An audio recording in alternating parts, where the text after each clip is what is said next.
Welcome to the Chevy Florida Insider Fishing Report, presented by Yamaha.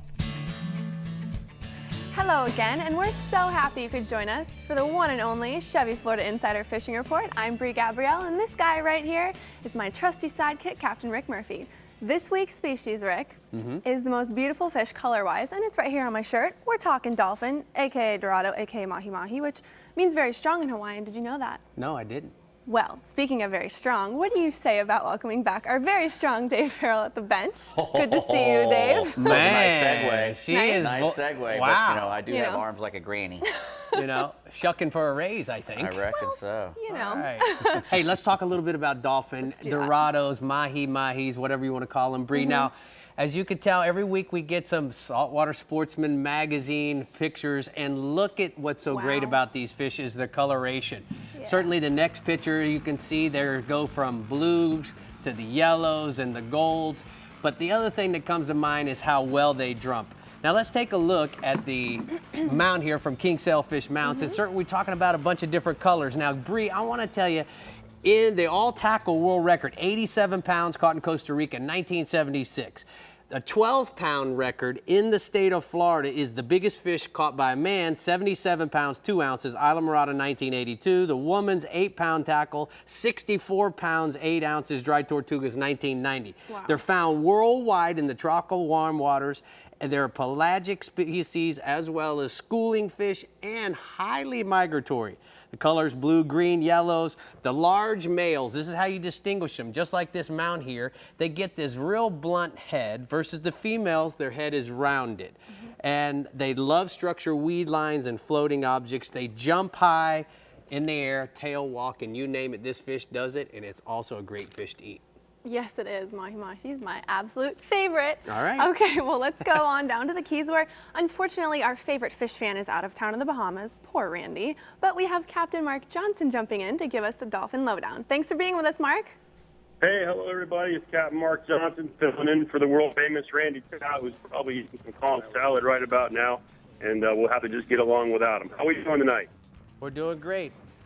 So tell us about some dolphin there, Mark. I heard the dolphin that you talked about, that's a favorite fish down here in the Keys, especially in the spring. And as we roll into late spring and into the summer, it's fish heavy down here. Everybody loves that fish. It appeals to everybody on the light tackle, fly fishing, artificial. You can catch them on live bait, and you don't even have to fish them in the daytime. You can fish them in the evening as the sun sets at 8:30, 9 o'clock on your way out to do some sport fishing or something. And you can fish the dolphins as it starts to get better off Isla Morada, even down towards the marathon. And as long as you get out looking for the weeds and the weed lines, somewhere between 400 and 800 feet of water, and keep your eyes out for that floating debris. And, of course, you always want to look for those magic birds. You hear about the birds every week, every magazine, all summer long. The birds in the Keys can be magical when it comes to dolphin fishing.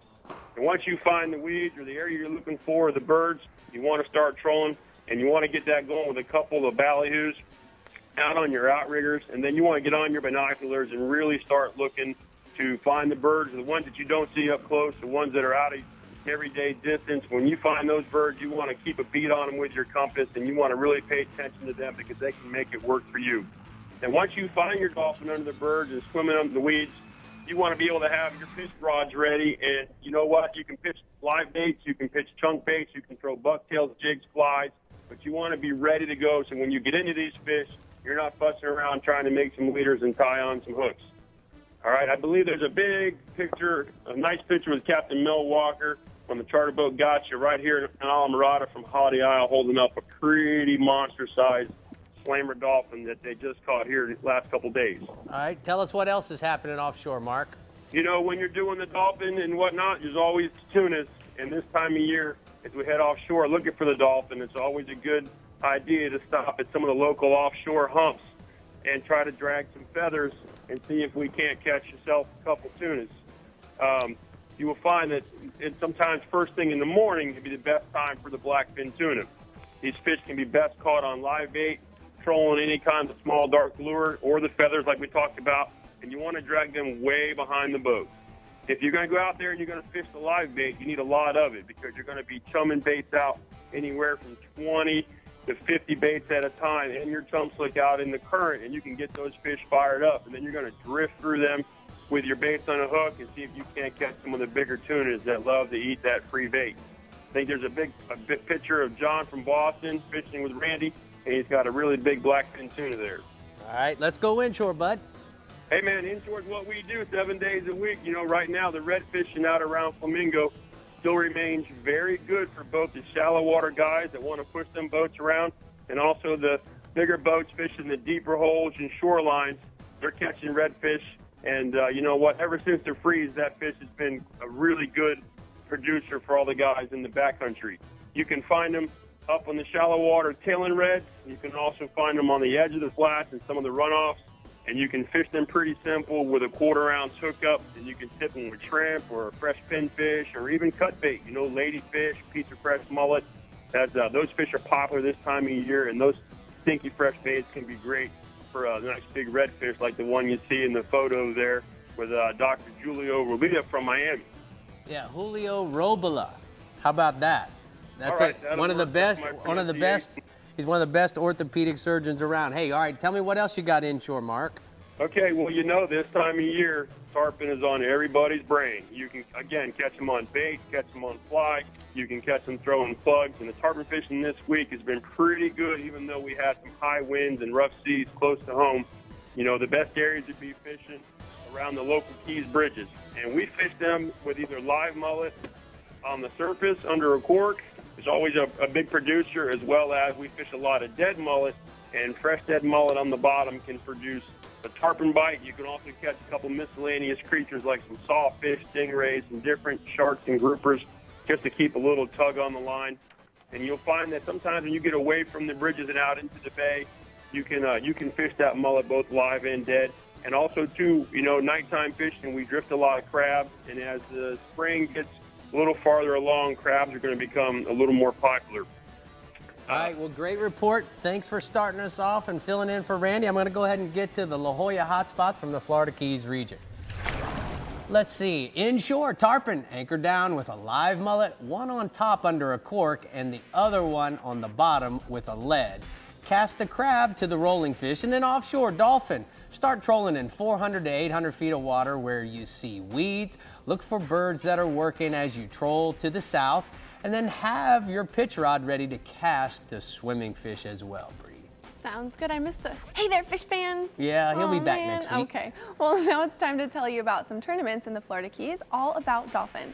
The Nick Sheehan Dolphin Rodeo, set for May 2nd to the 4th in Isla Mirada, honors the memory of the Florida Keys student and benefits a namesake community scholarship fund. Among prizes is $25,000 to the angler catching a dolphin that beats the state record.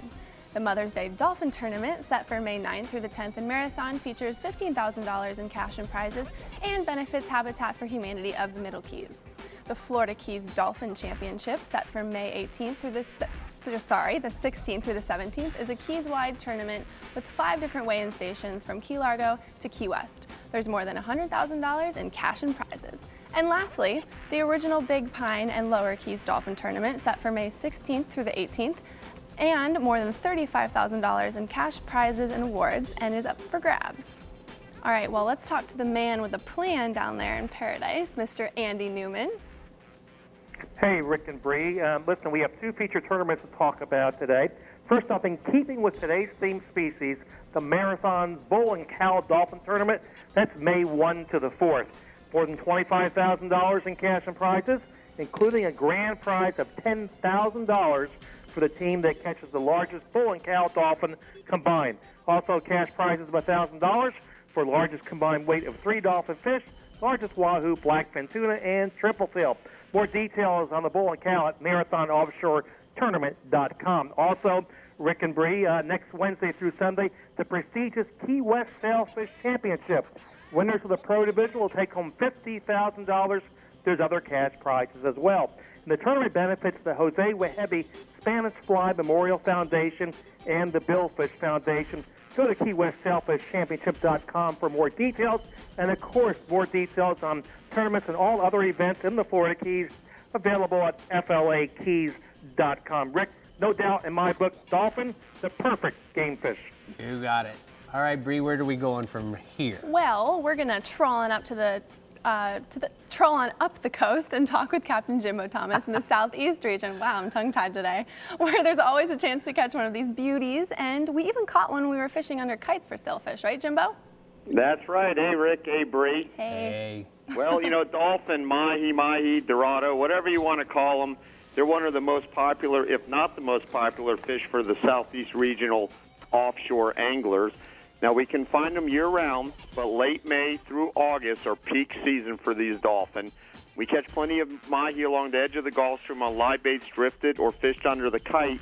Those are baits generally intended for sailfish. But when we are really targeting dolphin in the summer months, we'll generally head offshore in search of color changes, weed lines, floating debris, and bird activity. And a good pair of binoculars with a compass is one of our most valuable tools for locating terns and frigate birds that are working over these fish. Now, running and gunning is a great way to cover a lot of ground looking for fish, but with the price of fuel these days, that can get expensive, and I find that you do miss a lot of fish and other floating debris that otherwise might be seen if you're going a little slower.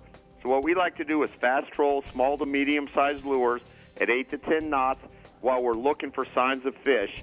Now, you can use rig baits like ballyhoo and flying fish. They work great, but they do wash out fast at 8 to 10 knots. And the key to catching mahis is to find them. Now, most days that means covering a lot of water. Now, once we do locate fish, we like to use 20-pound spinners with a 50-pound monofilament leader and a 5/0 J hook. And then we'll cast or pitch live pilchards or cigar minnows to the fish. And if you don't have any live bait, cut ballyhoo or bonita works great. And I prefer to use bonita because it stays on the hook good. Plus, we catch our own bonitas, and we'll fillet them up, throw a slab in the freezer. So we always have a fresh bonita fillet to throw out there to them. And then in the last week, the dolphin fishing has been like it typically is in April. We've been catching small to medium-sized schoolies almost daily under birds in 150 to 300 feet of water, and also on live baits under our kites. And there have been a few larger fish mixed in, but they have not been thick by any means. And if we end up with 8 to 10 fish, that's been a pretty good day. On Tuesday, we did have 10 fish, but we only were able to keep 5 of them, so they weren't real big. But for the most part, the fish have been finding us while we have the kites up right now. And then if you head offshore, there's always the possibility of getting lucky, finding the mother lode under a floater. Now, we got a picture here, and we had a contest on the Thomas Flower Facebook page, and the winning pitcher is of Danny Quisada, lying next to a 47-pound dolphin. And this is a picture that his dad Mike sent in. Thanks for that picture, Mike. And check out our Facebook page for details for next week's contest to win a Thomas Flyer T-shirt. Those are in high demand these days. All right, Jimbo, I'm going to take a look at the Navionics from your region, and then we'll talk about what else is going on offshore. Now, guys, we're talking about the Fowey Light area right here. Now, the one thing that you need to understand is we've got a significant amount of drop-off. So if we take a look at the second map, what you're going to have is through the sonar soundings that Navionics has built into their series of charts, the one thing that you need to know is that the lines get a lot sharper, it's going to be the drop-off.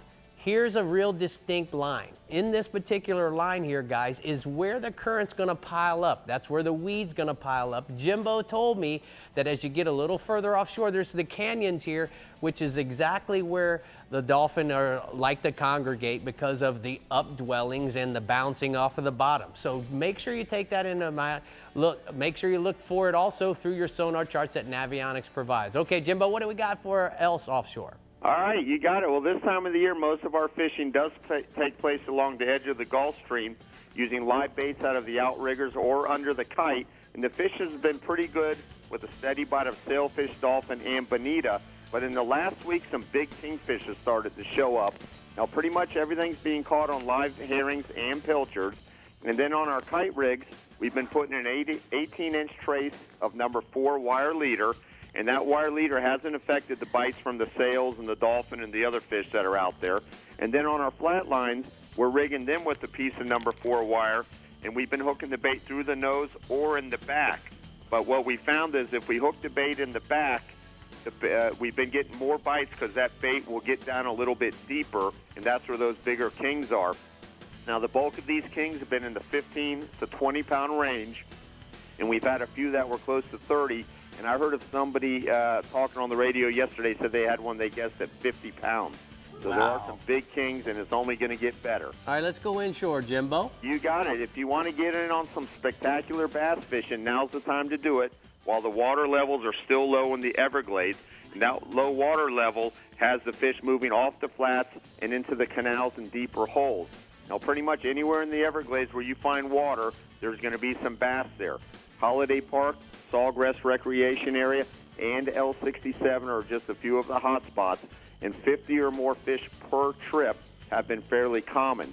Now, the best baits have been wacky worms and Texas rigged worms, along with topwater crankbaits. The bulk of these bass are going to be on the small side, but there have been larger fish up to 4 pounds mixed in. Now, if you don't want to go as far west as the Everglades, the urban canal and lake system of South Dade has been red hot with peacock and largemouth bass. The largemouths have been biting best in the early morning, then again late in the afternoon, and the peacock bite's been best after the sun gets up high and the water starts to warm up. Now, for the peacocks, bring a small cast net along and net some small minnows or cichlids for live bait, or go to the tackle shop and buy some live shiners.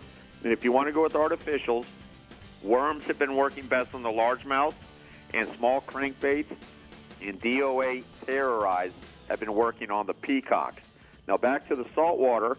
The tarpon fishing has been improving daily throughout the region, around the bridges of the Intercoastal Waterway, and also in and around the mouths of the inlets.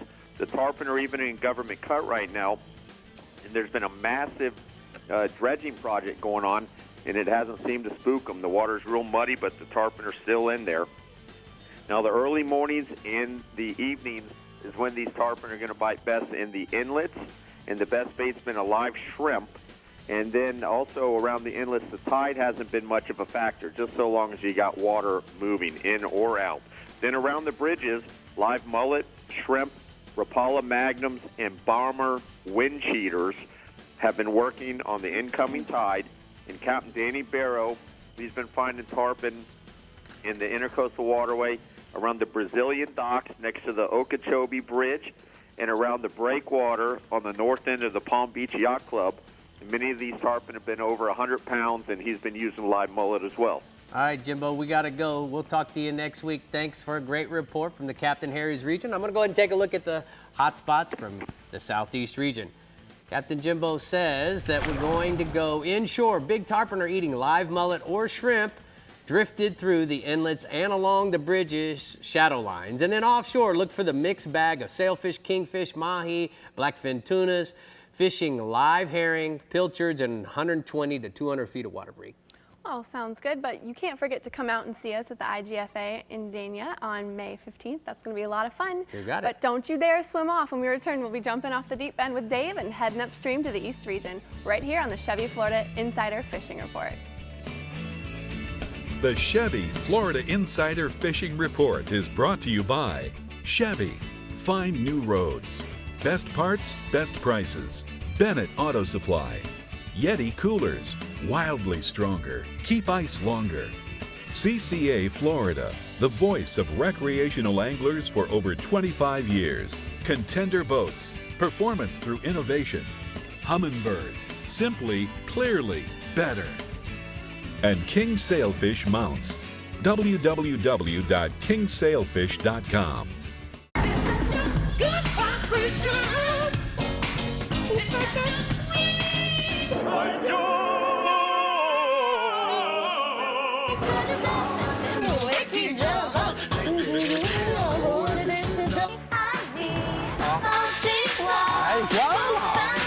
The Chevrolet Cruze, loved in 119 countries around the world. Proof we're not so different after all. It's the new world. Yamaha's next generation V6 4-strokes are changing the game. Mid-range power was awesome. Fuel, the burn, it's unbelievable. Couldn't believe the speed and the fuel economy is pretty impressive. I mean, I couldn't believe the power. It was like it was more like doing a quarter mile on a drag strip. And them things are like, it's a whole nother game. So I made the switch. Experience the difference for yourself during the Yamaha Discover V6 Offshore Demo Tour. See why we call it the Game Changer. He's been said that a bad day of fishing is better than a good day at the office. But down here in the Florida Keys, we have to disagree. Because with over 200 of the world's best charter boat captains and guides, there's no such thing as a bad day of fishing. The Florida Keys and Key West.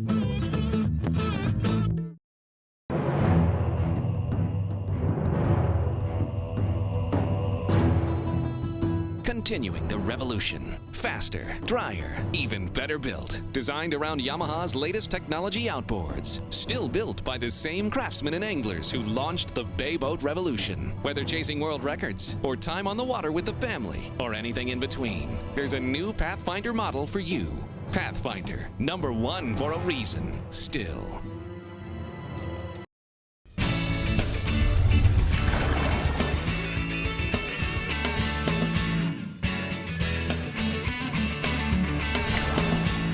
And now it's time to go over the news and notes from the FWC. On April 2nd is Boating and Fishing Safety in Brooksville. April 10th is the Women's Fishing Clinic in Fernandina. And April 15th through the 18th is the Ladies Let's Go Fishing in Treasure Coast. For more information and events, you can go to myfwc.com. Now it's time for Off the Deep End.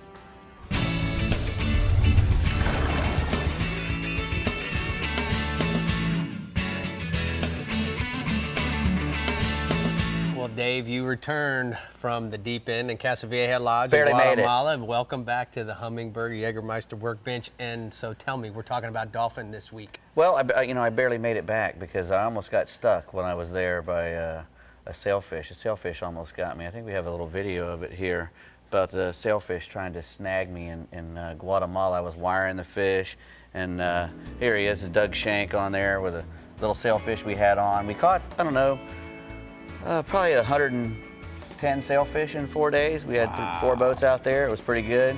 Seas, as you can see, is a little rough. You know, it's rough for Guatemala anyway. It's like 6 foot that day.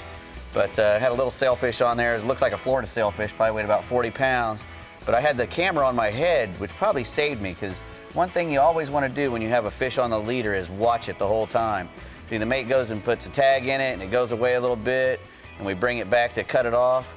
And right when the mate reaches down there and cuts that thing off, he comes almost into the boat. I actually, you're going to do a slow motion here. That thing missed my chin, that bill missed my chin by about 1.5 inches when he comes right there. Oh, wow. I actually gave him a little left hand. Hey, get out of here, man, you know. Well, tell me about giving a dolphin a left hand. That is impressive video. Yeah. I can't wait to look at that. I got a much more. We're going to bring some more back from there. But yeah, well, we're talking about dolphin fishing. You know, they grow so fast. You know, they get really big, really quick. And so the best thing to do is to let the little ones go. But when it's time to take one, you know, that's the big deal for us, because you know, a dolphin fish, like any fish, he doesn't like it when he gets stuck. Right. You know, and if you stick a dolphin fish and he's not ready, especially a big one, he will tear your boat to pieces. He's worse than the cobia. He's worse than everything else. You hear a lot of stories about cobia beating a boat apart. A big dolphin will tear a boat apart. So when you go to hit one, you want to. I like to have a little bit of a shorter gaff. This is a 6-foot gaff. This is just short. I mean, as long as I would go when I'm wanting to gaff fish. Mm-hmm. So, but when a fish comes alongside the boat, first off, you want to bring it alongside of the boat, and you want to keep the motor running. That keeps the fish's head pointing in the same direction that you want him to, and also helps keep his head in the water. You never want to lift a dolphin's head out of the water. Once you lift his head out of the water, he's going to want to jump, and if he's jumping, you can't get him with the gaff. Right. You never want to gaff over your leader if you can help it. If you're by yourself, you know, sometimes you might have to gaff over the top of your own leader. But if you've got 2 people, you let the leader man get in there, and you get in behind him and come from behind. Now, a trick that I like to use is when I'm gaffing. I like to gaff. I'm usually by myself. Is I'll wrap with my left hand, and I'll slide the gaff, especially if I'm on the port side of the boat. I'll have the fish coming this way, and I'll wind with my left hand and get him up close, and I'll slide the gaff straight down the leader to his head. And as soon as I get right to his head, I'll just pull. You don't have to do a bunch of lumberjacking. That's the worst mistake guys can make when they start trying to hit a dolphin. They start hacking at the fish, you know. You really don't need to do that. It just needs to be a slow, smooth motion. If you have that leader in your hand, you can actually use the leader to guide the gaff right to his head, and you just give a firm pull. And because of the way that, you know, the gap of your gaff, it'll usually hit him right in the eyeballs. And if you can knock both of his eyeballs out, he doesn't really give you a bunch of grief once he comes over the side. Well, that's last time they knocked both mine out. You got to knock them out. You always, and before this gaff gets over the edge, you need to know where you're going to put the fish. You never gaff a fish without having the fish box open and a place for it to go. If you're standing there with a 40-pound dolphin on the gaff and you're waiting for your buddy to open up the thing, you're going to get beat up. And with the hook swinging around and the tail flopping, that's how most people get hurt on sport fishing boats, is not having a place to put the fish before the gaff goes in the fish. That's a good advice over here at the deep end. Yeah, well, we're trying to keep people safe. All right, we appreciate Let's that. eat the fish, not have them eat us up. You know, speaking of safe, my safety valve is sitting on the dock. Bree, where are we going next? Sitting on the dock, you both look so mahi-mahi. Yeah. All right, on the line we have Mike Holliday from the East region, which is my region. So I know April is our big month for dolphin due to the north winds, correct, Mike? That's exactly it, Brie. You know, this is the week, the best week of the month, I think, to fish for dolphin in the East region. We got northeasterly winds forecast all the way through the weekend. That's going to stack up the weeds and currents and really bring a lot of fish closer to shore. I know it's going to be a little bit rough, but, you know, multiple days of northeasterly winds in April or May are when you're going to catch the largest dolphin of the year in my region. The closer we get to summer, the more those winds will shift to a southeasterly direction. So you want to fish during the day right now and dye your Easter eggs this weekend at night. Always, you know, as always, just kind of troll, ballyhoo, or skirts and strips to cover water. Watch for weed lines, color changes. Have a pitch bait ready to throw to any fish that swim within casting distance.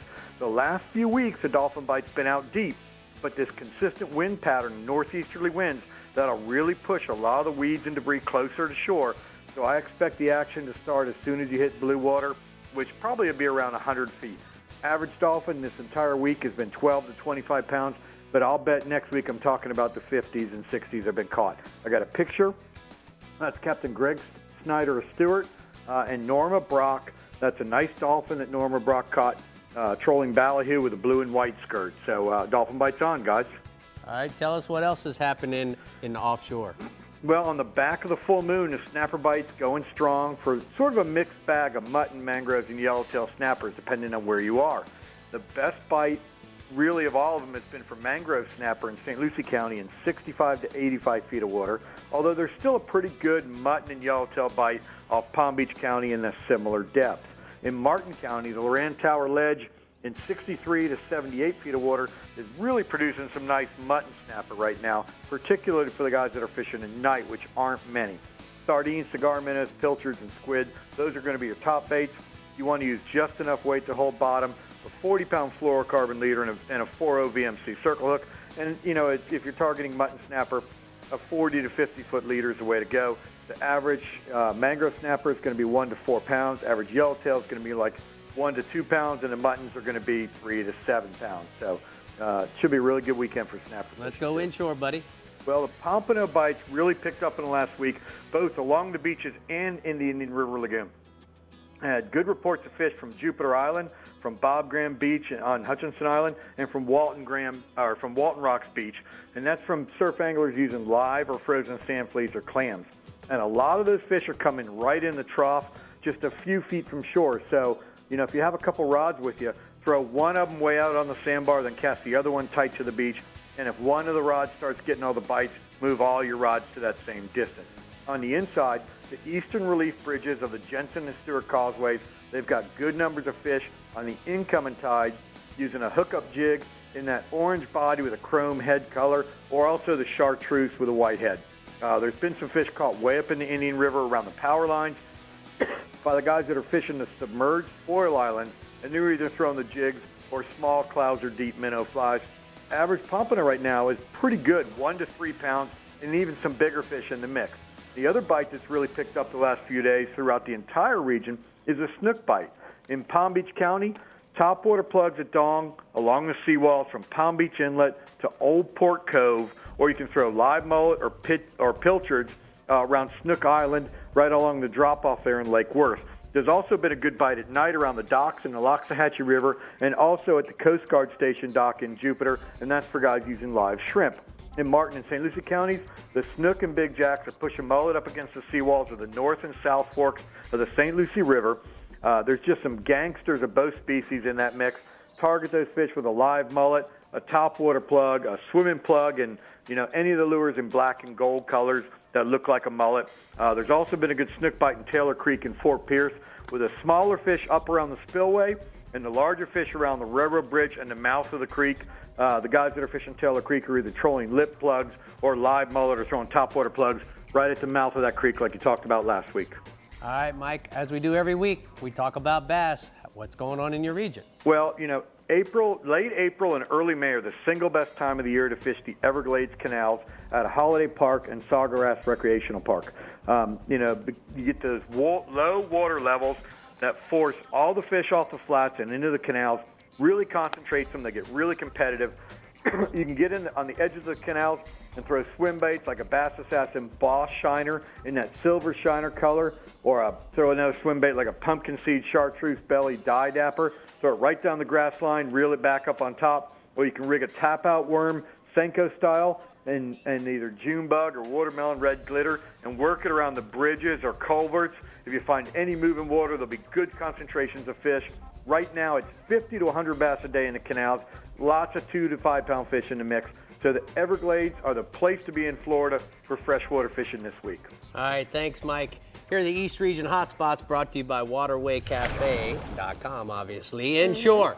Snook, trout, redfish on the docks of the Indian River from Savannah Road to the Old Fort in Fort Pierce. Dye dappers in water boy and mullet colors along the docks. And then offshore, blackfin tunas, 180 to 300 feet of water from Boynton Inlet north to Jupiter Inlet.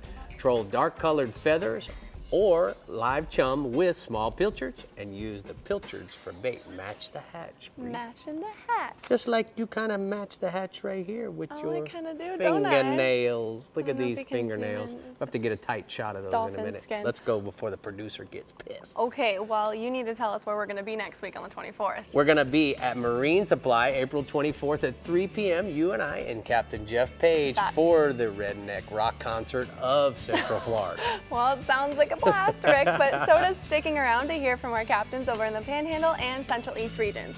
We'll be right back on the Chevy Florida Insider Fishing Report. The Chevy Florida Insider Fishing Report is brought to you by Yamaha. Reliability starts here. Bass Assassin and Saltwater Assassin, the best lures, period. Blue Water Outriggers, everything for your outdoor adventures. Guy Harvey Clothing by Aftco. Croquis, made in the USA. Drummond Community Bank. Costa, see what's out there. And Casa Vieja Lodge, 5-star angling in beautiful Guatemala. What is CCA? CCA has been representing recreational fishermen for over 25 years, and when your rights to fish are threatened, the CCA is there to make sure government regulators are making sound decisions. I'm a life member of CCA, and when fishery decisions are being made, the CCA in the room is fighting for our recreational rights. We need to give our kids the same opportunities to fish as we did. Do what I did. Go to ccaflorida.org and join for only $25 so you can protect your recreational angling rights. Hi, I'm Harold Bennett. My dad started Bennett Auto Supply over 57 years ago. Things have changed since then. We've grown to 33 stores and opened a 93,000 square foot distribution center. But one thing has stayed the same, our focus on the customer. That's why we have the most knowledgeable parts specialists in the business, and we only offer quality auto parts at the guaranteed lowest prices. The next time you need anything for your vehicle, think Bennett Auto Supply. Best parts, best prices, Bennett Auto Supply. A man and his truck, and tofu, and veggie burgers, and raw kale salads. All fine, just not today. Whatever you do, Introducing High Country, the premium Silverado. Silverado, 2014 North American Truck of the Year. Fish Dock, the total saltwater experience, returns to New Smyrna Beach this Memorial Day weekend. Bring the whole gang to Riverside Park for an incredible family experience. Tournaments, boat shows, seminars, kids clinics, chowder cook-off, and the Fish Dock 5K Fun Run. Visit fishdock.com to register for the new Bill Fish Open, the Offshore Striker Tournament, or the Redfish Trout Challenge for your chance to win thousands in cash, prizes, and much more. Fish Dock, Memorial Day weekend in New Smyrna Beach. Don't miss this one. For weekly reports from our 9 captains and our latest events, make sure to check out our website at ChevyFloridaInsiderFishingReport.com. You can also like us on Facebook and even send us your fish-tastic photos. Plus, follow us on Instagram at Captain Rick Murphy and Official Insider. And while you're on Facebook, make sure to enter our Gear Up and Go Fish giveaway, where one lucky winner and their guest will go on a fishing trip with Rick and I in Everglades National Park. The winner will also receive Guy Harvey, AFTCO, Olokai, and Costa Gear. But you can only register on Facebook, so make sure you go check that out. And that's some cool stuff. It is some cool stuff. I want to go fishing with myself and you. Okay. Okay. Let's do it. Now let's welcome back Pat Deneen from the Panhandle region. We missed you last week, so let's get back to business and talk about the dolphin up there. Yeah, I miss being here, Brie, but yeah, we do have some dolphin fishing up here. That's good. Primarily May through October. I mean, it's a summertime thing. Also, offshore, 20-plus miles is where you're going to find the better fish. And look for them in blue water along the weed lines, the rips, the floating structure. During the summer, June and July, there's some sargassum patches. They get pushed up into the beach. And oftentimes you can get some small chicken dolphins, within a mile or two of the beach. But the better fish are definitely offshore. Any floating structure offshore in blue water, even something as small as a 5-gallon bucket, it's liable to hold some good dolphin. So it pays to keep your eyes open while offshore trolling. Use small lures, lure ballyhoo combinations, skirted or even naked ballyhoos, all make a great dolphin troll bait. The less aggressive fish are often caught after you pass that structure. You're going to get the more aggressive fish first. Slow down on your next pass and throw some spinning rods out there with some live baits or even some dead baits, and you're going to get those fish that are least aggressive. And then as the boat stops, if your troll baits are sinking, as you speed up to drive away, you often get another bite. The sizes vary, obviously, from the little peanut dolphins to bulls over 50 pounds. So we do have some good dolphin fishing up here, but not right now, a little bit early. All right, the cobia fishing has been on fire in your region. Is that still happening, Pat, or is it Rick, dwindling down? This past week, we've had some really consistent cobia fishing off the beaches, particularly off South Walden and also between Navarre and Pensacola. The best conditions are that east winds like we've had through this past weekend. Also, we're looking at this weekend coming up. It's a sight fishery, so quality polarized glasses are the way to go because you got to see the fish first. And pick out some good lenses. I like the Cosa 580 lenses in copper. You're going to see the fish, plus it's going to take care of your eyes while you're out there looking for them. The fish are migrating east to west, singles and small groups. A live eel, a pinfish, a ruby red lip, or a crab are all great baits. And the average fish is 30 to 40 pounds, but this past week there's been some 60-plus pounds fished and several 70-plus pound fish being weighed. And there's a photo of Brad McCluskey from St. Louis. He fished with me Sunday and also today. And we caught cobias both days, and that's when we caught on Sunday using a live eel. All right. Obviously, you're in a bay boat. You've been fishing inshore at all, Pat? A little bit, Rick. The sheep's head bite's been good in the Destin area, although it's starting to taper off. The better bite's definitely being over towards Pensacola, around the pass, on the structure, the jetties, and also any type of rock pile or piling structure near the pass. A live fiddler crab or shrimp on a bottom Carolina rig, fish right on the bottom, 15 to 20 inches of fluorocarbon, number one and number two hook. This fishery is tapering off as this water warms up. So if you want to go get some sheepshead, you better go get them in the next couple weeks because it's about to run out. But what is good right now, Rick, throughout the entire region is the pompano fishing. All the way from Cape San Blas to Pensacola along our beaches. The fish are moving in. The water's pushing 70 degrees, a little bit over 70 degrees. They're right up on the first sandbar in good schools. We saw tons of them today. The stepladder fishermen are setting up on that first bar and sight fishing them with jigs.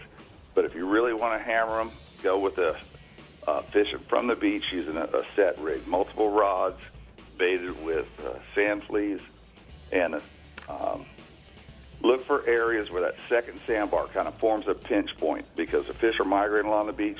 That second sandbar pinches in close to the beach. It's going to funnel those fish right past where you're fishing. 1 to 2 pound fish are the average, and there's plenty of redfish in there as well. All right, great report, Pat. Thank you. We're going to go ahead and take a look at the blue water outrigger hotspots from the Panhandle region inshore. Jetties at Pensacola Pass for the sheepheads on live shrimp or fiddler crab, and then offshore, Kobe along the beaches and half-mile offshore of Navarre. Okay. Well, guys, this captain from the Central West region and I had some fun fishing on Monday. Yes, we did. On me. Kind of. And although we didn't catch dolphin, we did catch a ton of reds, trout, and snook, right, Captain Page? That's right, Miss Brie. It was a real privilege and honor taking you, and pretty good angler. Hey, real quick, Rick, I heard Pat mention about the stepladder fisherman. I thought that was the redfish pro. Yeah. I was worried. He's over there on the beach pompano fishing now. I know. That's what they do. All right, let's go. Tell me about dolphin. Let's go. Okay. In our Starbright Central West region, springtime isn't always the best time for dolphin, and our numbers don't ever compare to that of the East Coast. All that being said, we do have a good summer/fall dolphin bite that starts in late June and runs through October. And most of our offshore guys, Rick, usually find them on their way out or in from bottom fishing or blue water fishing. And it's the same old song. They're looking for structure, weed lines, and they're always going to have free lines ready to throw at them. And it helps if you've got a well full of pilchards or small thread fins or a mixture of both. And the dolphins average 3 to 8 pounds. And don't be surprised if you don't see a big girl mixed in with the small ones or holding on a piece of structure by herself. Staying offshore, species 2, red grouper. Captain Jason Sherrill of Bad Habit Fishing Charters out of Siesta Key has been doing really, really good aboard his Carl Black 32 Morgan. Jason says the reds are in full spawn mode right now, and they're real aggressive. He's using a mix of baits from frozen sardines to live pinfish or grunts, and they've been doing a lot of smaller fish inside that 80 feet of water range. But his big red fire trucks are coming off that hard bottom in 120 to 130 feet of water, and he looks for the action to remain strong as long as this water temperature stays where it is right now while the fish are spawning. I've got a nice photo of Jason's mate, Craig, along with Danny Young with a nice red grouper they got a couple days ago. All right, let's go inshore. Inshore this weekend, Rick, we've got big on the backside of this full moon. We got huge afternoon high tides, and species 1, the snook fishing, is really good in my region, and I believe a lot of it is due to the fishery management by FWC, CCA, as well as anglers being conservative in their catch and release of the species. Anyway, snook fishing this weekend is going to be awesome throughout the entire region. The mouth of the Manatee River, as well as the Palmasola and Teresita Bay area and the Long Bar area. Fish early a.m. with the Chartreuse Skitter Walks or the new Balsa X that you turned me on to, Balsa X Minnow in that green-silver pattern, in and around the schools of mullet early. The tide's going to be out. The fish will be off the bars, off the flats. Throw your Skitter Walks and Balsa X right in the mullet schools. And then as the tide starts to flood in, set up your boat with some live pilchards or free-line shrimp on the points of whichever way that tide's coming in, and you're going to catch plenty of snook, and they're averaging 24 to 32 inches. And still remember to practice catch and release. I've got a photo tonight of your friend of mine, Ed Skipper Arsenal, proprietor of the new sports bar Mad Mo's down in Osprey, with a really nice snook he caught with me last week. Oh, boy, with that little promotion, he's buying dinner, I can tell you that. Tell me about the redfish. He owes you a dinner, I think. Yes, sir. Tell me about the redfish. All right, redfish. Reds are starting to act more like it's springtime, Rick. Now, I say that, and today it was blowing 30 out of the north and cold, but it's only going to be a day of that. This weekend's going to be beautiful. Water temperatures finally back up in the 70s. Bait's starting to show up on the flats. And look for these big full moon tides, like I mentioned about the snook, for a similar pattern with the redfish. They're going to lay up off the bars in the morning in that transitional depth of water, 2 to 4 foot on broken bottom. And it's tough to beat that new Saltwater Assassin Elite Shiner swim bait in the Mama 14-karat gold pattern, rigged on a weedless or 8-ounce hookup jig head. Cast it out as far as you can in the schools of silver or black mullet which are laid up off the bars, and just steady reel it, pretty much like you would a quarter-ounce gold spoon. No twitching and jigging, just steady reel. Once that tide floods in, look for the reds up on top of the bars or up under the mangroves. A good place to look for them, Buttonwood Harbor or in the back of Palmasola Bay. Cut chunks of pinfish or ladyfish work real well, or a live pin under a cork works real well. I got a photo tonight of a young lady. I think y'all might know her. Fished with me on Tuesday. Wow. All right, good report from... Hey, real quick, I'm always telling you to get you a Chevy truck. Well, once you've gotten your Chevy truck and you need a set of tires, get on down to Tires Plus and get a new set of tires and rims on it. All right, good job for the Startron region, Central East region. Jeffrey, we're going to go ahead and take a look at the Tires Plus hotspots. Inshore snook fish the afternoon outgoing tide around the mangrove islands in the oyster bars in Bull and Turtle Bay, as well as Terracea Bay to the north. Free line pilchards, best bet. And then offshore, cobia, lots of them coming off their wrecks in 80 to 120 feet of water. You are just a fishing fool, man. Wow, one of my redfish had a smiley face on the tail. I saw that. Was so picture. Cool. All right, well, when we return, we'll be seeing what fishing swag Dave has for us at the Jägermeister workbench and then cast on over to the Northwest region. So don't get your fins all in a bunch. We'll be right back. Dave. The Chevy Florida Insider Fishing Report is brought to you by the Florida Keys and Key West. Come as you are. Hookup Lures, premium lures for serious anglers. FWC, the Florida Fish and Wildlife Conservation Commission. Guy Harvey, artist, explorer, marine scientist, conservationist, diver, and fisherman. La Jolla Resort, a place for family and fishermen. Maverick Boat Company, makers of premium boat brands, Maverick, Hughes, and Pathfinder. Navionics, we start where the road ends. It's 200 streamlined horsepower of Yamaha forward thinking. The all-new F200 inline four-stroke. Whether you're an offshore angler, pontoon cruiser, bay boater, or walleye hunter, the responsive and fuel-efficient F200 combines amazing power and versatility in one incredibly compact and lightweight package. The all-new F200. Legendary Yamaha reliability and the freedom of forward thinking. You know there's more to it than luck. There's fishing the right bait, the water temperature, the wind, the season, and then there's the boat. We'll put it simply, the boat matters. To own a Contender is to own the best sport fishing boat on the market, period. Contender offers the most comprehensive model range with bigger, faster, and more fuel-efficient boats than the competition. There's only one choice for serious anglers. Contender Boats. Performance through innovation. Suffix 832 is constructed with 7 strands of Dyneema and a single strand of Gore Performance Fiber. It's the roundest, longest casting line in the world. It offers superior abrasion resistance so you can fish it anywhere. It's the strongest, most sensitive, and durable small diameter braid ever to hit the water. Nice fish, Brett. Thanks. Suffix 832. Always use the best line.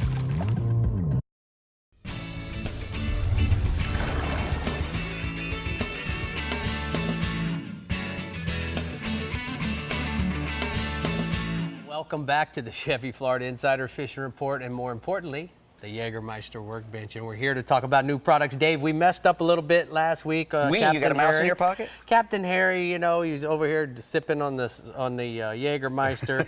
But we got to correct something. The initial dosage on the Startron is 1 ounce for every 8 gallons of gas. And guys, then when you want to do your refills, it's going to be 1 ounce for every 16 gallons. So that's 256 gallons in that little bottle that you can treat. That's right. And it's, which it says really big right there, 256 gallons. And it's hard to read that small writing when you're 52 years old. I got you. I put a whole thing in my 10-gallon tank the first time I did it, too. Boy, it ran like fire, didn't it? Oh, boy, it was running.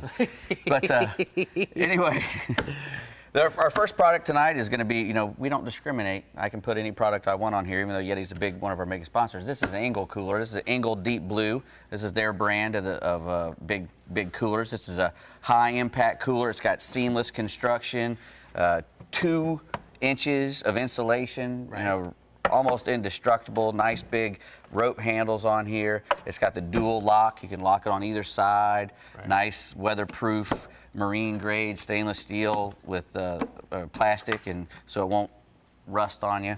Great big hole to let your water out and stuff. Really, really good coolers. All the coolers these days have just been, they're getting all better and better and better. Also, this one has a nice big gasket in here.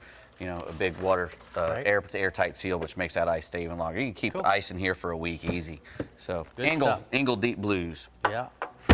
So what else you got, Dave? Well, these are a cool lure. I meant to have these on the other day when we did the cobia show. These are called the Ron's engineered soft baits, and these come in a lot of different sizes. There's 4 lengths to these tails. They come in 4, 6, 8, and 10 inch, and 13 different colors. They make a 10 head, and they also make a lead head. The 10, you can see these heads are really angled, really sharp. So this thing's just going to be darting around like crazy down there. And if we get the 10 head, it's a little lighter, doesn't sink as fast. You can use it in mid-water depths and stuff. You really want to get really deep and really chug it. Use one of the leads with the big games with the leads. These guys use all Gamakatsu and owner hooks on here. And a variety of colors. Yeah, 13 different colors. And the big, great big hooks. You're not going to pull those hooks out no matter what. You fish this in a locked up, 4/0 Senator, and you're not gonna pull that hook apart. Cool. So Ron's engineered soft baits. These are scented too, which I found out when I had that one in my mouth a minute ago. Yeah, I didn't realize that. We also got some really cool Under Armour sunglasses. Under Armour's, they've made a big push in the saltwater market recently, and they make great underwear. That Under Armour underwear is really nice. But now they're coming out with a new Storm eyewear. And they anti-static lenses, hydrophobic, really nice polarization. There's just, really good stuff. They also keep you from getting poked in the eye. You were talking about how you got hit with a swivel the other day. A lot of glasses, if you don't wear the right glasses, you get hit in the eye with them, they can bust. Yeah. And these are ANSI certified, so Under Armour glasses, they're pretty nice. So you got about 30 seconds to tell me about one more thing. Okay, we're going to do the Tormentor. These are Tormentors. They're called the Ballyhoo Bonnet. And what's cool about these little doodads is you can put them over any ballyhoo on a dredge or whatever, but they got a great big hole in the front so that you can actually get it over wire loops and stuff. That's a big problem when you're making wire leaders and stuff. You have a big loop to attach. Right. Well, this thing fits right over them, so you don't have to cut off and retie your loops. And then they come in all different kinds, all different reds, blues, oranges, and they're all nice and foily, so they're perfect for either the dredge or just putting it over to trolling your ballyhoos with a hook in it. So you'd probably think that with the theme species dolphin this week would these would be awesome, excellent. If you want to put something over your bait, there you go. You gotta love it. I like the way that sounds. Yeah, this is very nice. All right, speaking of things that sound really nice and pretty. She looks nice too. Yes, she does. She's waiting over there for the Pathfinder for me to join her. Okay, well, you guys are keeping me out. On that note, it's time to chat with Jeff Hageman over in the Northwest region, where the Dolphin aren't giving it up that easy, right, Jeff? You got to make a pretty good run in my region. In my region, you got to start at 70 feet on water and on out. In the summer months, you really got to get out there to really look for them. Once you get out towards that blue water, you're really going to start finding fish better once you get to that 90 feet of water and out. You want to look for birds and baits, like everybody's talking about. Any kind of floating flotsam works good.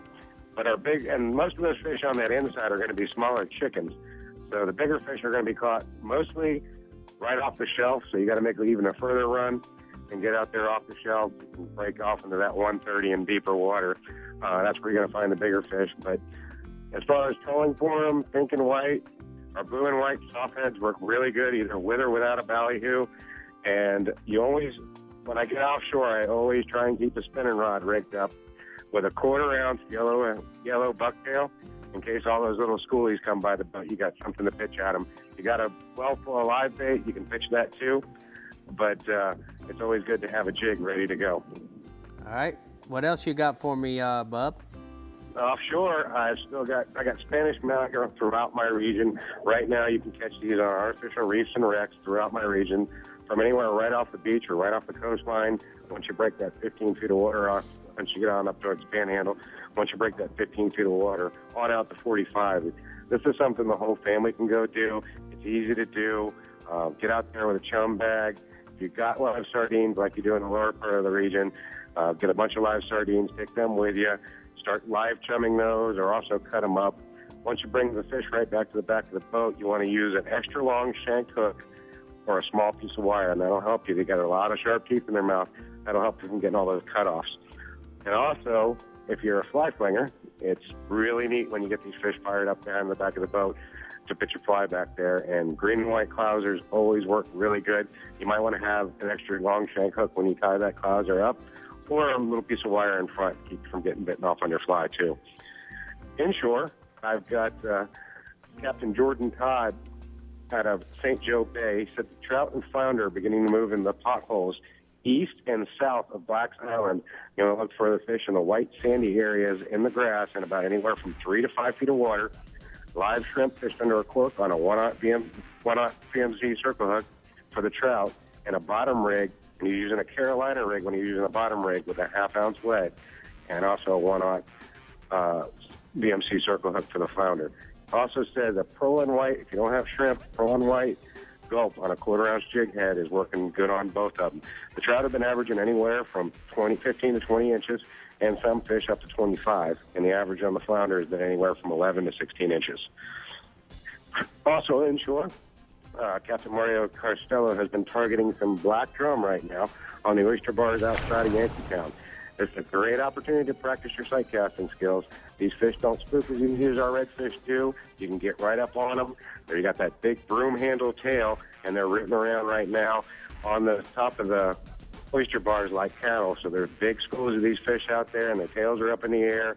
They're up there looking for crabs and crustaceans. You want to either use a live shrimp or a fresh dead shrimp as your bait, and peel that off, put that on the hook, or soft plastic jigs scented with Procure bait scent is working good. And for you fly guys in the inshore part of the region, any kind of shrimp or crab pattern's working really well for them. And I've got a photo there of a nice black drum with Mario out there. Wow, that's a good one right there. Fish.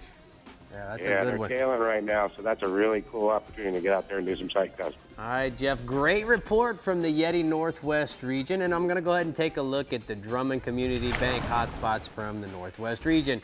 Inshore snook are transitioning, moving from the wintertime to their summer haunts, and sardines or pinfish free-lined under a cork is going to work. And then offshore, mangrove snapper on high relief structure in the lower half of the region in 25 to 60 feet of water.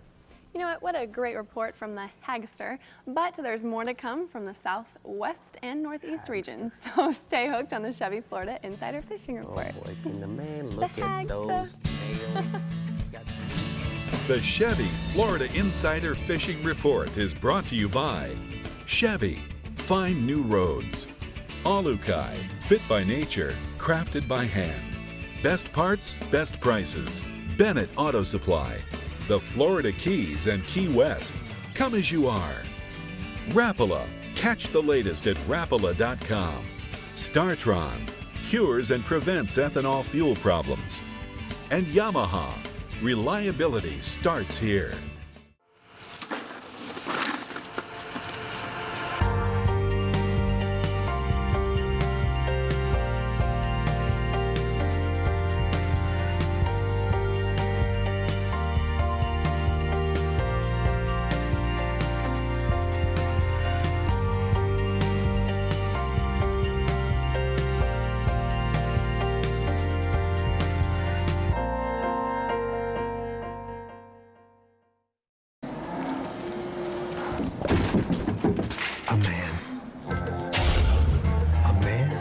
his truck, and a very eligible bachelor. And lonely hearts. And romance in the air. And hello, ladies. Kiss me, you sexy man. The new Chevy Silverado Heavy Duty, strong for all the roads ahead.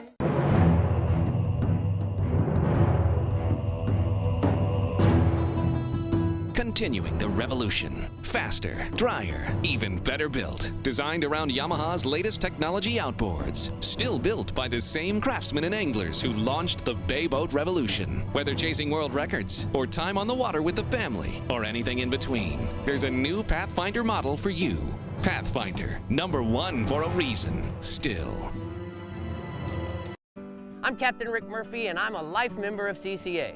Why am I so involved with CCA, you ask? Because I want our fisheries to be in better shape for my kids and their kids. CCA is working to ensure the future of recreational fisheries and the rights of recreational anglers. The future of recreational fishing starts today with you. How do you want to leave things for your kids? If you're like me, you'll make the right choice and go to joinccaflorida.com right now. All right, we've got Captain Ron Houston on the line from the Southwest region. And Ron, I know dolphin really aren't a targeted species over there, but what are some tips you can give us for some Dorado action in your region? Well, obviously, like you said, it's not a targeted species, but there are guys who enjoy going out and to get them. You know, you want to concentrate on going late spring and into summer. But, you know, if you're really interested in doing this, you want to start out at least at about 60 miles out and beyond. Obviously, you always want to check the weather when you start running out 60 miles plus. But you also want to try to target, just like what they do on the East Coast, you want to target groups of birds. Always look for frigates, look for floating debris and weed lines. Although the weed lines are bigger on the East Coast and more scattered, over here we've got more scattered and smaller bunches. But you know what? Those still will attract bait, and bait will attract the fish. Once you get into something like frigates or floating debris or bait and weeds, simply throw feathers around the scattered bait and weed, and you can use colors like pink, pink and white, blue, blue and white, and black and red. But then always, when you're running out that far, always have some large live baits or a variety of simple cut baits available. Also in these areas, very common to pick up plankton and sailfish once you run out that far. And I've got a picture of a common dolphin caught out in that area. I've got a picture of Captain Mike Avenon of the Vindictive with Alan Malgard, and sometimes most of the dolphin in the region, when you run out that far, 2 to 5 pounds, those guys got lucky, and I believe they got one about 19 pounds. Wow. It just takes a little work and effort, but start at 60. You know, on the offshore report, last week we talked about the red groupers to the southern end of the region, but you got concentrate right now from Fort Myers Beach to Stump Pass. But, you know, to the south, last week I mentioned 100. A little further to the north, the terrain changes a little bit. Started about 150. Nothing happens, working into 120 and 130. Guys are saying 125 to 35 has been the area to concentrate on a little further to the north. Obviously, you want to concentrate on a hard bottom. You can usually drift until you start picking up some keeper-sized fish. Or, like I said, look for the bait schools along the bottom in those areas just above the 130-foot depth, maybe about 110, 115. Once you start getting into that pattern, baits include pinfish, grunt, cut herring, squid, sardines, and you know what, even shrimp, simple bucktail with a glowworm. Guys have told me in the last couple of days, fish are still averaging anywhere from 8 to 20 pounds. Now on the inshore scene, weather's been nice, redfish bite, concentrate on redfish this week, late afternoon, incoming from Picnic Key to Rabbit Key Pass on the southern end, and on the northern end, Chino Key to Demir Key. Concentrate on the southern end, fishing outer Gulf points to the south, including oyster bars and deadwood, and to the north, mangrove shorelines, potholes, troughs, and deadwood. Baits of choice can simply be pilchards, but with the blows we've had sometimes in the late afternoon, those can be hard to find. Pinfish, cut ladyfish, bowl spoons, and last week when I was fishing, you know, I couldn't find any bait, and I started using the soft-scented Bass Assassin 4-inch Elite Shiner, Baby Bass, and Mama's 14K. Got to have confidence in the artificials, typical size for 18 to 30 inches. And here's a couple photos. First photo should be Glenn Herbert, Harry Wilson, and Charlie Schwag with some nice redfish. The second photo, Don Mertz, Charlie Crowell, Steve Schrantz. Just a little bit of hard work and effort when you can't find the bait. Throw some artificials, get the confidence. Those are the type fish you can catch. Also, trout, new pass to Mountain Key and Mountain Key to Julie's Island. That's in the Estero area. Looks like right now you're starting to get some good springtime trout showing up. Right now with some fish up to 25 inches. You want to concentrate right now in early morning, last half of the outgoing in those areas. Look for pelicans diving or small minnows on top of the water. As the tide gets lower, fish will work their way towards the channel and intercoastal ledges. Early morning, you want to concentrate on the open of the flats using top water walk the dog lures in red and white or chrome and color. But remember, things have changed up there right now about running across the flats. You got to run the channels. The boat traffic picks up, noise-making corks with shrimp or free line pilchards or use them under a cork. Fishing is a little better on the flats because there's no running of the flats since April 1st. Hey, great report from the CCA Southwest region. Ronnie, I'm going to go ahead and take a look at the Florida Outdoor Experience hotspots from the Southwest region. Inshore, snook, new pass to Gordon's Pass, early morning outgoing along the beaches and the passes using live pilchards, pinfish, and chrome topwater plugs. And then offshore, cobia, Indian Key Pass to Gordon's Pass, fishing most of the noted structure using large live baits, artificial eels, and large chugging lures. You know anything about chugging a lure? Chug-a-lug. All right, Really. let's go. Now we have our southern gentleman, Captain Russell Theron, swimming by from the Northeast region, where it isn't quite dolphin season, but he is giving away the locals' favorite dolphin catching fishing spot. Right, Russman? Hey, Brie, how Hey. you doing? Hey, how you guys doing? You know what? There is some great dolphin fishing here in Northeast Florida. You know, one of the great reasons why is, of course, it doesn't get as much pressure as the dolphin fishing gets down south. It's a little bit of a run out. But you want to run out to 140 to maybe 200 foot of water. That's also known as the tuna patch, which is east of Mayport. Now, what you want to do when you do run out there is to look for a good tide line and patches of sargasso weed. You want to find areas where you've got concentrations of flying fish and that the dolphin might be feeding on. So you want a slow troll, naked ballyhoo with a pink and blue CNH lure to get a bite. I'm amazed at how fast that those dolphins can grow also and how beautiful they are. And, of course, typical size is anywhere from 15 to 20 pounds. All right, Russell, what do you got? Go ahead, bud. Boy, I tell you what, Rick, we're getting backed up here at least a week or so with the weather we've been handed. Water temperatures offshore have dropped several degrees. At STM, it's dropped 64 degrees. Now, the reason I'm bringing up that weather report is because it's had a big impact on our cobia. Our cobia is what we're trying to target offshore on our artificial reefs and wrecks. Seas right now and through this weekend look like they're going to be running anywhere from 5 to 7 foot. But if, next week it looks like there's going to be a good chance to look for those cobia because I'm sure that they have staged or stalled. They're going to be in the very southern part of my region, especially between Matanzas and Ponce Inlet, as they're going to be migrating with the rays. Now, sight fishing is going to always work best when you're fishing off the beach and looking for the cobia. Be sure to, if you can get a hold of some live eels or a blue crab, a live mullet, or a pogie, those baits are going to work well. Now, the cobia like artificial, especially, and flies too. One of my favorite is a hookup lure with a bucktail tipped with a grub or a plastic grub eel. And, like I just said earlier, a live bait really can give you some insurance. Typical size cobia, Rick, are running anywhere from 15 to 35 pounds. All right, let's go inshore, Russell. Inshore, I talked this week with Captain Ron Schur. Now, Captain Ron is a great charter boat captain and guide here in Northeast Florida. Now, what we've been talking about is how to adapt with the conditions with the front that's come through. We've had over 30 degrees drop in temperature. Water temperatures inshore are still running, have dropped down actually to 66 degrees, and the water is very dirty from the runoff and everything. And, what Captain Ron was saying that we agreed that the wind and the rain has really made a big difference in our fishing strategy. Now, targeting the redfish by sight fishing on the low tides early in the morning. Now, he's using a 1/4 ounce hookup jig head, now tipped with a mud minnow to get the bite. Now, Captain Ron likes to pull the flats and the creeks and mud flats along the intracoastal ICW, the Intracoastal Waterway, looking for the V-wakes created by the pushes from the redfish. Be sure to cast well in front of the wakes made by the redfish, and the redfish will pick up the scent trail of the mud minnow, and as we all know, then it'll be game on. All right, typical size redfish is going to run anywhere from 3 to 7 pounds.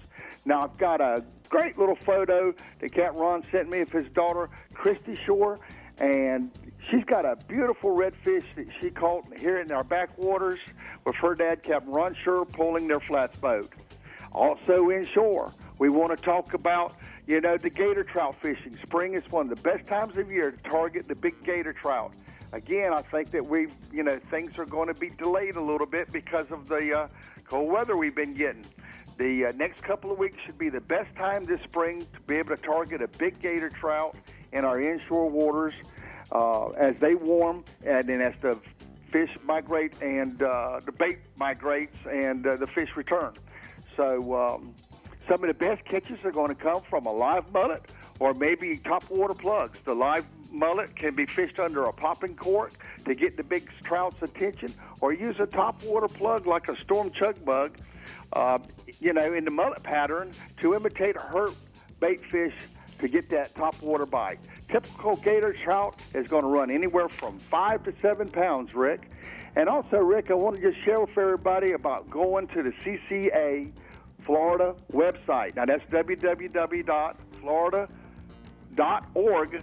And check out all the news, check out the event calendars. There's things happening all over the state, and you'll see why you want to become a Florida CCA member.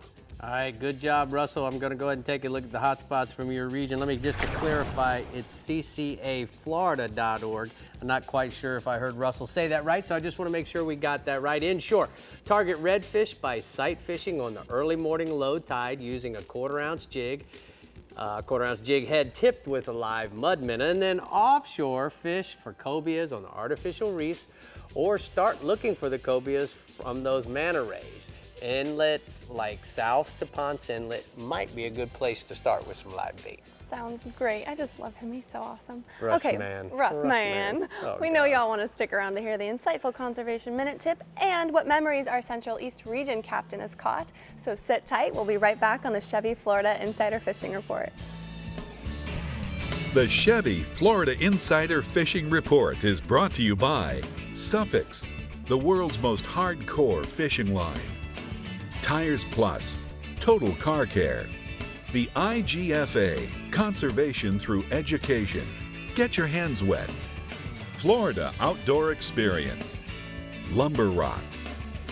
Captain Harry's Fishing Supply Company. Introducing Helmmaster, Yamaha's first fully integrated digital boat control system. With Helmmaster, you can start your outboards with a swipe of a palm and control them with a single lever.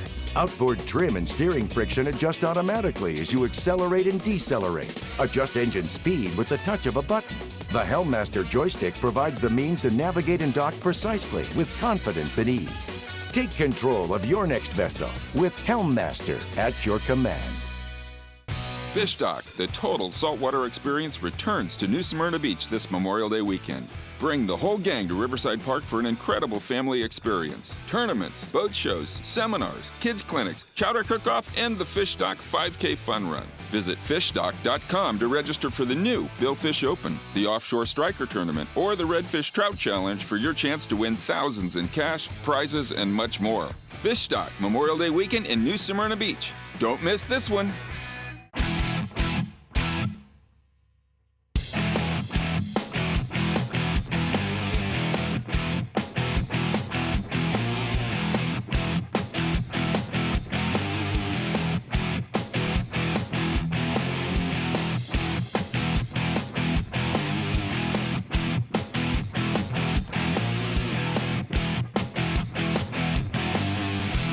Casa Vieja Lodge, Guatemala. StarTron is a multifunctional fuel additive that uses enzyme technology. StarTron cures and prevents ethanol fuel problems. Engines powered by StarTron treated fuel start easily and run smoothly with fewer emissions and better fuel economy. StarTron restores octane to old substandard fuel. StarTron's enzyme formula enhances combustion for a more complete fuel burn. StarTron, it's not the engine, it's the fuel.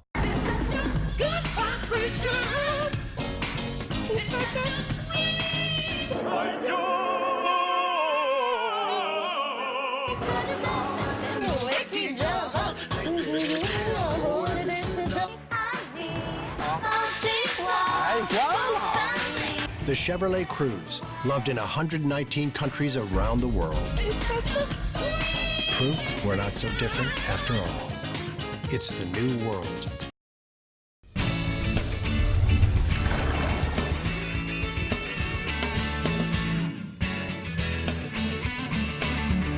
The Florida Fish and Wildlife Conservation Commission wants your help in removing lionfish from Florida waters. Interested in helping?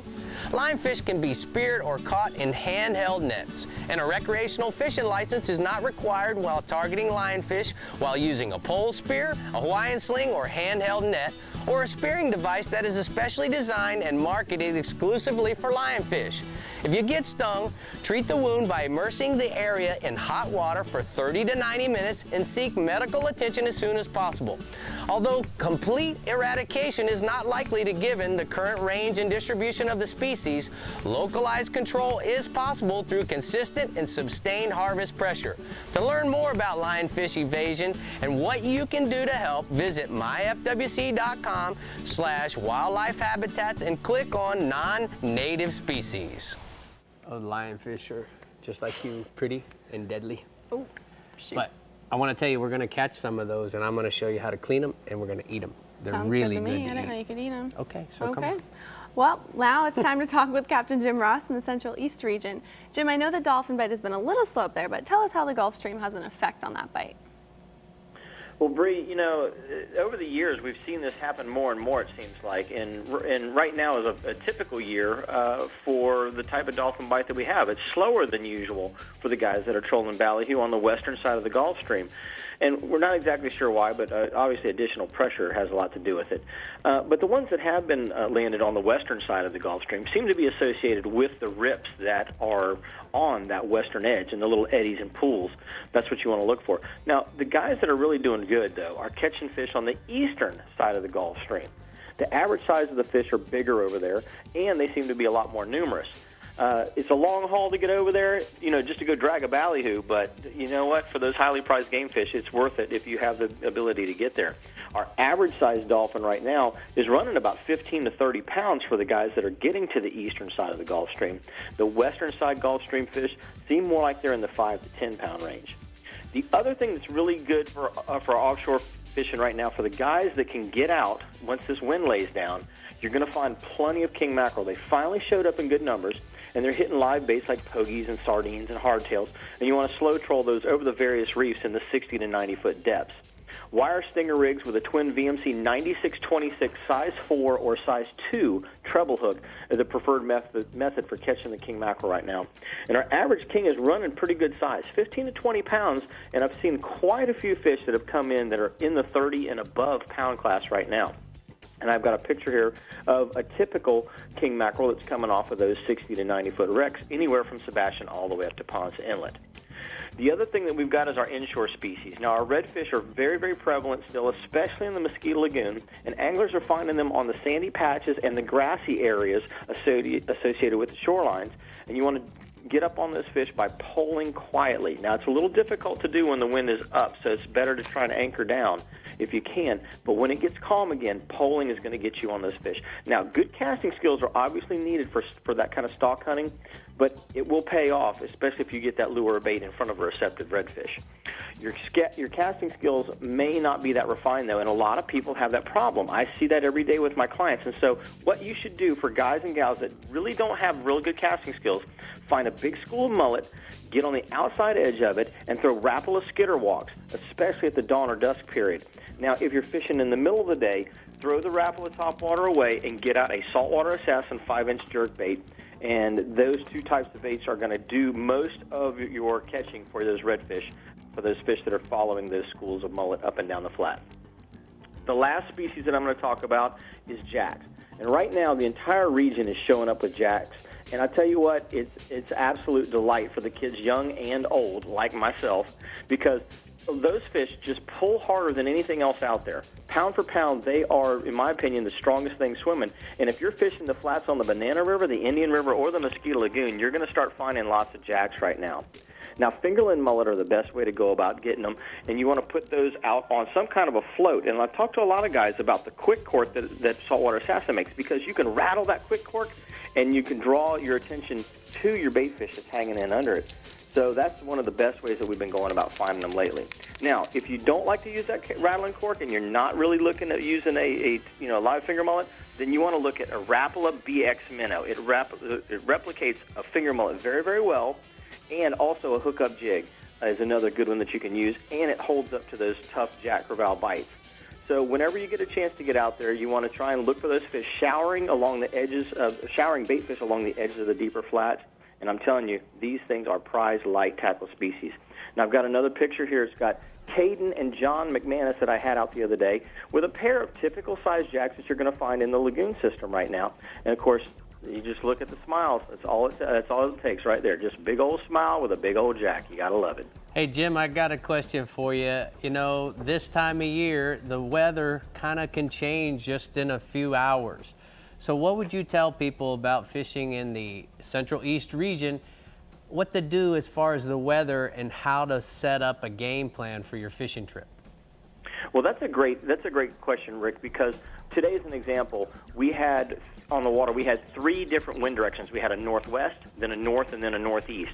And so I had to compensate for that wind because it was an 18 to 20 mile an hour gusting a 30 mile an hour wind.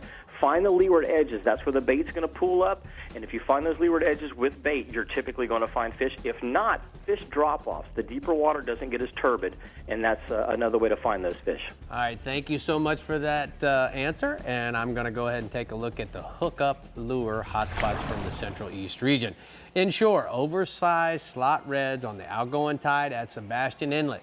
Use storm swimming baits or Rapala X-Raps at 14 plugs at night and live pinfish during the day. And then offshore, Kobe outside Ponce Inlet, try live pogies on a VMC hook or a large 1 or 2 ounce hookup jig.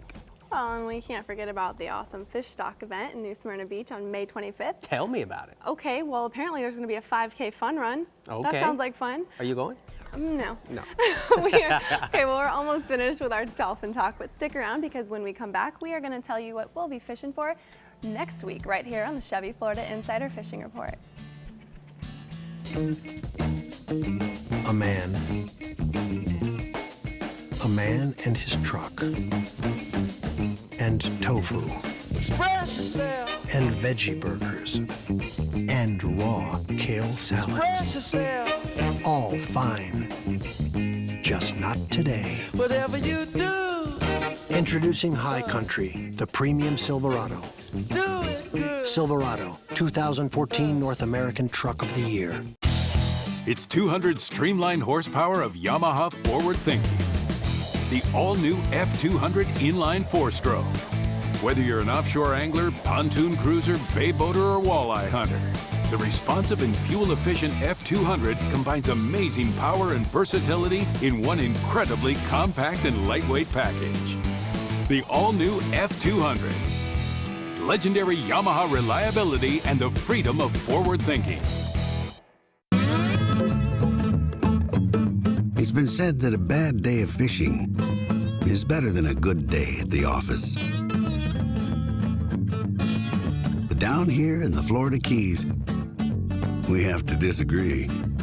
Because with over 200 of the world's best charter boat captains and guides, there's no such thing as a bad day of fishing. The Florida Keys and Key West. Thanks for tuning in to the Chevy Florida Insider Fishing Report. Be sure to like us on Facebook and follow us on Instagram and Twitter to keep up with all of our captains, contests, and appearances. You don't ever have to miss a show. You can find full episodes of the Chevy Florida Insider Fishing Report right on your YouTube channel. And don't forget to check out our website for fishing reports in your region. Visit www.ChevyFloridaInsiderFishingReport.com where you'll find everything you need to know to stay connected.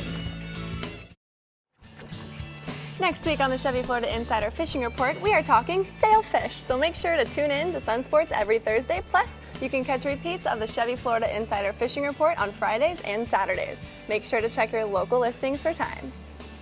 Well, guys. So, Dave, tell me about going down to Casa Vieja in Guatemala. It's a big time. You know, I fished with Dave Salazar on the Nice little boat he's got there, that Whitaker boat, finest kind, and had to make some long runs and some heavy seas, which you usually don't have to do there. It's usually pretty flat calm. But nevertheless, they still always put you on the fish. Oh, we were getting our 10, 15 bites a day. We're doing really good. Now that was a Marlin University they had in Guatemala. You got any other Marlin universities? Tell me about them. We got a Marlin University coming up in Miami where we're going to be doing swordfish and kite fishing with Bouncer and Jimbo and. Are those sold out? Sounds like fun. I've got one coming up in the DR that I still have some. So if guys want to find out about going to a Marlin University, what do they do? How do they find out? They go to marlinuniversity.com. Okay. And or Marlin University on the Facebook, and it has all our stuff on there as well. Tells you the price and what time to go, and the DR we got coming up. We're fishing with the deadliest catch guy, Wild Bill. Oh, cool. Yeah, he's going to be coming, so we should have a lot of fun. There's a lot of marlins down there. I'm never invited to these things. Dominican Republic. Goodbye, guys. Instagram. Bye. Don't forget to check us out.